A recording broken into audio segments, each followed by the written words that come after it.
ನಮಸ್ಕಾರ. ನಾನು CB ರಂಗನಾಥ್.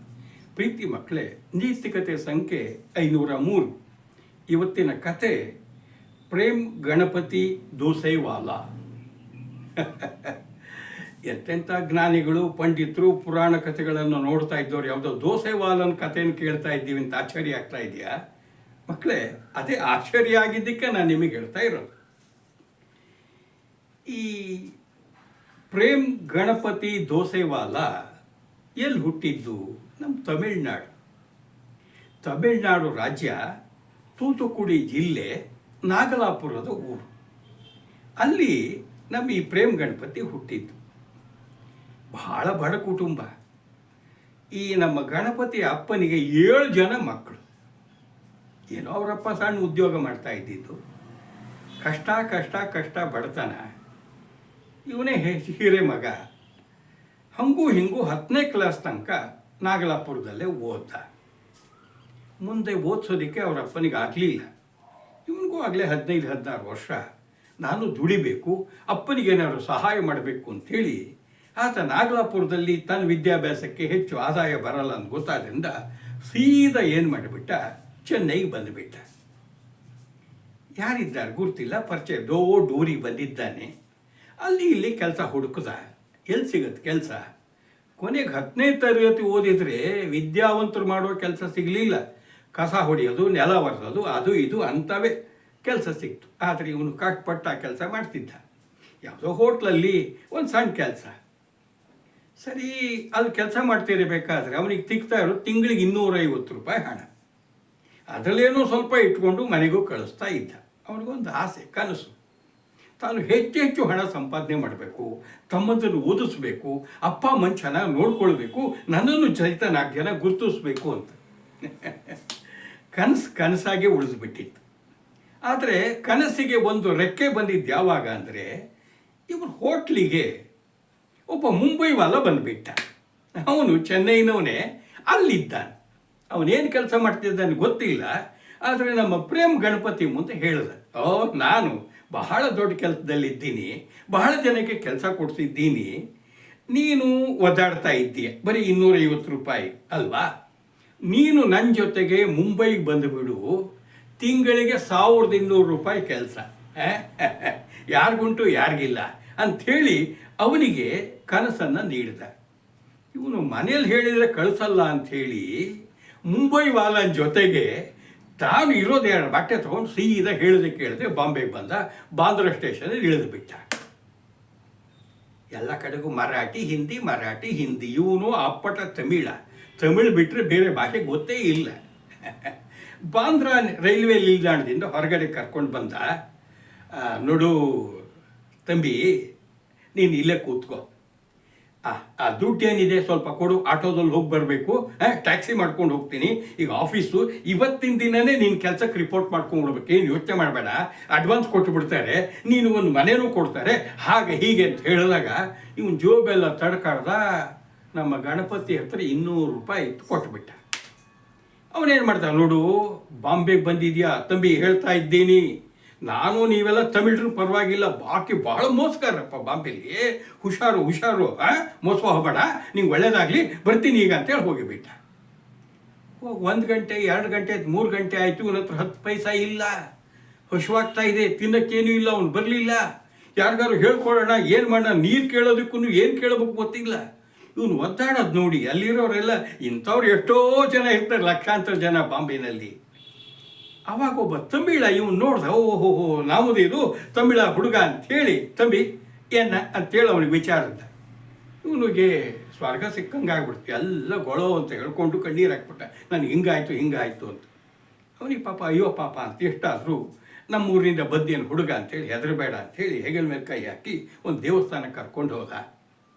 ಅದು ಕಾರ್ತಿಕೇಯ ಸ್ವಾಮಿದು. ಅಲ್ಲಿ ಈತ ಅರ್ಚಕರಿಗೆ, ಸ್ವಾಮಿ ವಾದ್ಯಾರ ಸ್ವಾಮಿ ಹಿಂಗಾಗಿಬಿಟ್ಟಿದೆ, ಹುಡುಗ ನೋಡಿ ಹಿಂಗೆ ಅಂತ ಕೂಡಲೇ ಯೋಚನೆ ಮಾಡಬೇಡಪ್ಪ, ನೀನು ಹೋಗು, ಅವನಿಗೆ ನಾನೇನಾದ್ರು ಸಹಾಯ ಮಾಡ್ತೀನಿ ಅಂತ. ಅಷ್ಟೊತ್ತಿಗೆ ಊಟ ಮಾಡು ಅಂಥೇಳಿ ಊಟ ಹಾಕಿದರು. ಅವನ ಕಥೆಯೆಲ್ಲ ಕೇಳ್ದ ಅರ್ಚಕ. ನೋಡು, ಬಾಂಬೆ ಬಹಳ ಕೆಟ್ಟದ್ದು. ನಿನಗೆ ತಮಿಳು ಬಿಟ್ಟರೆ ಮರಾಠಿ ಬರಲ್ಲ, ಹಿಂದಿ ಬರಲ್ಲ. ನಿನ್ನ ಕಷ್ಟ ನೋಡಿ ಅಯ್ಯೋ ಅನಿಸುತ್ತೆ. ಗುರುತು ಪರಿಚಯದವ್ರು ಯಾರೂ ಇಲ್ಲ. ಏನೋ ಅವ್ನು ಕರ್ಕೊಂಡು ಬಂದ, ಅವ್ನು ಕೆಲಸ ಮಾಡು, ಅಪ್ಪ ಅಮ್ಮನಿಗೆ ಹೇಳದೆ ಬಂದಿದ್ಯಾ, ನಾನು ನಿನಗೆ ಎಷ್ಟಾಗುತ್ತೋ ಅಷ್ಟು ದುಡ್ಡು ಕೊಡ್ತೇನೆ ಪ್ರಯಾಣಕ್ಕೆ, ನೀನು ಸೀದಾ ಊರಿಗೆ ಹೋಗ್ಬಿಡು, ಅಲ್ಲೇ ಏನಾದ್ರು ಮಾಡು, ಬೇಡಪ್ಪ ಬೇಡ ಅಂತ. ಇವನಿಗೆ ಬಾ ಅಂತೂ ನಾನು ಊರು ಸೇರ್ಬೋದು, ಯಾರೋ ನಮ್ಮವ್ರು ಸಿಕ್ಕರು ಅಂತ ಅನ್ನಿಸ್ತು. ಆದರೆ ಊರಿಗೆ ಹೋಗೋಕೆ ಮನಸ್ಸು ಒಪ್ಪಲಿಲ್ಲ. ನಾನು ಮನೆ ಬಿಟ್ಟು ಬಂದುಬಿಟ್ಟಿದ್ದೀನಿ, ಏನಾದ್ರು ಸಾಧಿಸಿ ಮುಖ ತೋರಿಸ್ಬೇಕು ಅಂತ ತೀರ್ಮಾನ ಮಾಡ್ಕೊಂಡಿದ್ದೀನಿ. ಈಗ ಹೇಡಿಯಾಗಿ ನಾನು ಹೋದರೆ ನನಗೆ ಮರ್ಯಾದೆ ಇರಲ್ಲ, ಜೀವನದಲ್ಲಿ ನಾನು ಯಾವತ್ತೂ ತಲೆ ಎತ್ತಕ್ಕಾಗಲ್ಲ ಅಂದ್ಕೊಂಡು ಬಿಟ್ಟ. ಆ ಅರ್ಚಕರಿಗೆ ಕೈ ಮುಗ್ದ, ಸ್ವಾಮಿ ಇವತ್ತು ನನಗೆ ಊಟ ಹಾಕಿದ್ರಿ, ನೀವು ಏನು ಯೋಚನೆ ಮಾಡಬೇಡ ಬಚ್ಚಾಚ್ಕೊಡ್ತೀನಿ ಅಂತ ಹೇಳಿದ್ರಿ. ನೋಡಿ, ನನಗೊಂದು ಆಸೆ ಇದೆ, ನಾನು ಸೋತು ಊರಿಗೆ ಹೋಗಲ್ಲ, ಏನಾದ್ರು ಸಾಧಿಸಿ ಹೋಗ್ತೀನಿ, ಇದೇ ಊರಲ್ಲಿ ಇರ್ತೀನಿ ಸ್ವಾಮಿ, ಆಶೀರ್ವಾದ ಮಾಡಿ ಅಂತೇಳಿ ಆ ದೇವರಿಗೆ ಅರ್ಚಕನಿಗೆ ನಮಸ್ಕಾರ ಮಾಡಿ ಹೊಂಟು ಬಿಟ್ಟ. ಏನಿದೆ ಕೈಯಲ್ಲಿ ಅದೇ 2 ಜೊತೆ ಬಟ್ಟೆ, ಎದೆ ತುಂಬ ಆತ್ಮವಿಶ್ವಾಸ. ಮತ್ತು ಹುಡುಕದ ಮುಂಬೈನಲ್ಲಿ ಅಲ್ದಾಡ್ದ, ಕಾಲು ಬಿದ್ದು ಹೋಗೋಂಗೆ ಉದ್ಯೋಗ ಅಂತ. ಹಿಂದಿ ಬರಲ್ಲ, ಹಿಂದಿ ಇಂಗ್ಲೀಷ್ ಬರಲ್ಲ, ಮತ್ತು ಏನಿದೆ ಮರಾಠಿ ಬರಲ್ಲ. ಅಂತೂ ಇಂತೂ ಎಲ್ಲ ಒದ್ದಾಡಿದ್ದಕ್ಕೆ ಒಂದು ಬೇಕ್ರಿನಲ್ಲಿ ಕೆಲಸ ಸಿಕ್ತು. ಏನದು? ಪ್ಲೇಟು ತಟ್ಟೆ ಲೋಟ ತೊಳೆಯೋದು. ಇವನು ಸಾಹುಕಾರನಿಗೆ ಹೇಳಿದ್ರು, ಸ್ವಾಮಿ 10ನೇ ಕ್ಲಾಸ್ ಓದಿದ್ದೀನಿ, ನನಗೆ ವೆಯ್ಟರ್ ಕೆಲಸ ಕೊಡಿ, ಸಪ್ಲೈರ್ ಕೆಲಸ ಕೊಡಿ, ಮಾಡ್ತೀನಿ ಅಂತ, ಚೆನ್ನಾಗಿ ಬರೀತೀನಿ ಅಂತ. ಏ ಹುಚ್ಚ, ನೀನು ಹೇಳಿ ಕೇಳಿ ಮದ್ರಾಸಿ ನೋಡು, ಇಲ್ಲಿ ಶಿವಸೇನೆ ಭಾಳ ಸ್ಟ್ರಾಂಗು, ನಾನು ನಿನ್ನನ್ನು ಇಟ್ಕೊಂಡಿದ್ದೀನಿ ಗೊತ್ತಾದರೆ ನನಗೂ ಸೇರಿ ಹೊಡ್ತಾ ಬೀಳ್ತಾವಪ್ಪ, ಭಾಳ ಕಷ್ಟ, ನೀನು ಒಳಗೆ ಇರುವಂತ ಬಿಟ್ಟ. ಇವನು ಏನು ವಿದ್ಯೆ ಇದ್ರೂ ಸಹಿತ ತಟ್ಟೆ ಪ್ಲೇಟು ತೊಳ್ಕೊಂಡು ಎಷ್ಟೋ ದಿನಗಳು ಕಳೆದು ಬಿಟ್ಟ. ಇಲ್ಲೂ ಅದೇ 250 ರೂಪಾಯಿ ಬರ್ತಿರೋದು. ಅಯ್ಯೋ, ಇದೇ 250 ರೂಪಾಯಿ ಬರಬೇಕಾಯ್ತಾ, ನಾನು ಏನಾದರೂ ಮುಂದುವರಿಬೇಕು, ಏನು ಅಂತ ಗೊತ್ತಾಗ್ತಾ ಇಲ್ಲ, ಏನು ಮಾಡಬೇಕು ಅಂತ. ತಟ್ಟೆ ಪ್ಲೇಟು ತೊಳೆಯೋದು ಬಿಟ್ಟರೆ ಏನೂ ಗೊತ್ತೇ ಇಲ್ಲ, ಹಂಗಾಗಿಬಿಟ್ಟಿದೆ. ಇವನಿಗೆ ದುರಾದೃಷ್ಟ ಕಾಡ್ತಾ ಇದರಲ್ಲಿ ಒಂದು ಸಣ್ಣದೊಂದು ಬೆಳಕಿನ ಕಿರಣ ಕಾಣಿಸ್ತು. ಅಲ್ಲಿಗೆ ಟೀ ಕುಡಿಯೋದಿಕ್ಕೆ ಅಂಥೇಳಿ ಒಬ್ಬ ಮುಂಬೈ ವಾಲ ಬರ್ತಾ ಇದ್ದ. ಅವನಿಗೆ ಹುಡುಗನ ಕಷ್ಟ ನೋಡಿ, ಆಗಲೇ ಇವನಿಗೆ 17 ವರ್ಷಕ್ಕೆ ಬಾಂಬೆಗೆ ಬಂದಿದ್ದು, ಈಗಾಗಲೇ ಇವನಿಗೆ ಅಲ್ಲಿ 20-21 3-4 ವರ್ಷ ಆಗಿಬಿಟ್ಟಿದೆ. ಬಾ ಇಲ್ಲಿ ಅಂತ ಕಾರಣ. ನೋಡಿ, ಇಲ್ಲಿ ಕಷ್ಟಪಡ್ತಾ ಇದ್ದೀಯ, ಏನಾದ್ರು ಮುಂದುವರಿಬೇಕು ಅನ್ನೋ ಆಸೆ ಇದೆ, ನನ್ನ ಹತ್ರ ದುಡ್ಡಿದೆ, ನಾನೇನು ಮಾಡ್ತೀನಿ, ಇಲ್ಲೇ ಬಾಂದ್ರಾದಲ್ಲಿ ಒಂದು ಟೀ ಅಂಗಡಿ ಹಾಕ್ತೀನಿ, ಬಂಡವಾಳ ನಂದಪ್ಪ, ನೀನು ಟೀ ಅಂಗಡಿ ನೋಡ್ಕೊಳ್ಬೇಕು, ಪೂರ್ತಿ ಕೆಲಸ ಮಾಡಬೇಕು, ಬಂದಿದ್ದಲ್ಲಿ ಲಾಭದಲ್ಲಿ ಇಬ್ಬರು 50-50 ಅಂತ. ಇವನಿಗೆ ಇದು ಬಹಳ ಆಕರ್ಷಣೆ ಅನ್ನಿಸ್ತು, ಏನಾದ್ರು ಸಾಧಿಸಬೇಕು ಅನ್ನಿಸ್ತು. ಬೇಕ್ರಿ ಕೆಲಸ ಬಿಟ್ಟ, ಹೊಸ ಟೀ ಅಂಗಡಿ ಶುರುವಾಯಿತು. ಟೀ ಅಂಗಡಿನಲ್ಲಿ ಬನ್ನು ಗಿನ್ನು ಬಿಸ್ಕತ್ ಎಲ್ಲ ಇಡೋರು. ಇವು ಚೆನ್ನಾಗಿ ಗಿರಾಕಿಗಳನ್ನು ಆಕರ್ಷಿಸ್ದ. ಹಾಗಾಗಿ ಏನಾಗ್ಬಿಡ್ತು, ವ್ಯಾಪಾರ ಬಹಳ ಚೆನ್ನಾಗಿ ಬೆಳೆದ್ಬಿಡ್ತು. 2-3 ವರ್ಷದಲ್ಲಿ ಟೀ ಅಂಗಡಿ ತುಂಬ ಪ್ರಸಿದ್ಧವಾಗಿಬಿಡ್ತು. ಭಾಳ ಪ್ರಾಮಾಣಿಕವಾಗಿ ಕೆಲಸ ಮಾಡ್ತಾ. ಇವನ ಆಕರ್ಷಕ ಮಾತು ಗೀತು ಎಲ್ಲ ಕೇಳಿ ಇವನು ಅಷ್ಟೊತ್ಕಾಲೆ ತಮಿಳು ಜೊತೆಗೆ ಹಿಂದಿ, ಇಂಗ್ಲೀಷು, ಮರಾಠಿ ಎಲ್ಲ ಕಲ್ತು ಬಿಟ್ಟಿದ್ದಾನೆ. ಅಷ್ಟು ಚುರುಕು. ಯಾರು? ನಮ್ಮ ಪ್ರೇಮ್ ಗಣಪತಿ. ಸರಿ, ಆದರೆ ದುಡ್ಡು ಲಾಭ ಜಾಸ್ತಿ ಬಂತೋ ಇಲ್ಲೋ, ತಿಂಗಳಿಗೆ ಇವ್ರಿಗೆಲ್ಲ ಖರ್ಚು ಕಳೆದು ಅವಾಗ ಹೆಚ್ಚು ಕಮ್ಮಿ 92ನೇ ಇಸ್ವಿ ಅದು. 20,000-30,000 ಉಳಿಯೋಕ್ಕೆ ಶುರುವಾಯಿತು. ಇಬ್ಬರಿಗೂ ಅಂದರೆ 15,000 ಹಂಚ್ಕೊಳ್ಬೇಕು. ಅಷ್ಟು ಹಣವನ್ನು ನಮ್ಮ ಈ ಗಣಪತಿ ಕೊಡೋದಕ್ಕೆ ಅವನಿಗೆ ಇಷ್ಟ ಆಗಲಿಲ್ಲ. ಏನೇನೋ ಜಗಳ ಆಡಿ ಇವನನ್ನು ಹೊರಗೆ ದಬ್ಬೆ ಬಿಟ್ಟ. ಮತ್ತೆ ದುರಾದೃಷ್ಟ ಕಾಡ್ತಾ ಇದೆ. ಈಗ ಗಣಪತಿ ಏನು ಮಾಡಬೇಕು ಗೊತ್ತಾಗಲಿಲ್ಲ. ಅಲ್ಲೇ ಒಂದು ಮಳಿಗೆ ಹಿಡಿದು ಅಷ್ಟೊತ್ತಿಗೆ ಏನು ಮಾಡ್ದ, ನಾವು ಇನ್ನೊಬ್ಬರ ಕೈಯಲ್ಲಿ ಕೆಲಸ ಮಾಡೋ ಬದಲು ನಾನೇ ಒಂದು ಚಾಯ್ ಅಂಗಡಿ ಹಾಕೋದು ಒಳ್ಳೆಯದು ಅಂಥೇಳಿ ತಮ್ಮನ್ನು ಕರೆಸ್ಕೊಂಡ. ಜೊತೆಗೆ ಚಿಕ್ಕಪ್ಪನ ಹತ್ರ ಸ್ವಲ್ಪ ಹಣ ಸಾಲ ಪಡೆದ, ಒಂದು ಅಂಗಡಿ, ಚಾಯ್ ಅಂಗಡಿ ಶುರು ಮಾಡಿಬಿಟ್ಟ. ಮುಂಬೈ ವಾಲ ಬಿಡಲಿಲ್ಲ. ನೋಡು, ಇವನು ತಮಿಳ, ಇವನು ಇಲ್ಲಿ ಕೆಲಸ, ಇವು ಅಂಗಡಿ ಹಾಕಿ ನನ್ನ ಅಂಗಡಿಗೆ ಹಾಳು ಮಾಡ್ದ ಅಂತ ಹೇಳಿದ ಕೂಡಲೇ ಅವರೆಲ್ಲ ಅವನನ್ನು ಅಲ್ಲಿಂದ ಒದ್ದು ಓಡಿಸ್ಬಿಟ್ರು. ಅಂಗಡಿನೂ ಇಲ್ಲ. ಹಠ ಬಿಡಲಿಲ್ಲ. ಒಂದು 4-5 ವರ್ಷ ಹಂಗೆ ಒದ್ದಾಡ್ದು ಏನು ಮಾಡ್ದ, ತಳ್ಳೋ ಗಾಡಿನಲ್ಲಿ ಈತ ಟೀ ಮಾಡ್ಕೊಂಡು ಜೀವನ ಮಾಡ್ದ. ಕೊನೆಗೆ ಅದೂ ನಡೀಲಿಲ್ಲ. ಹತಾಶನಾಗಿಬಿಟ್ಟ.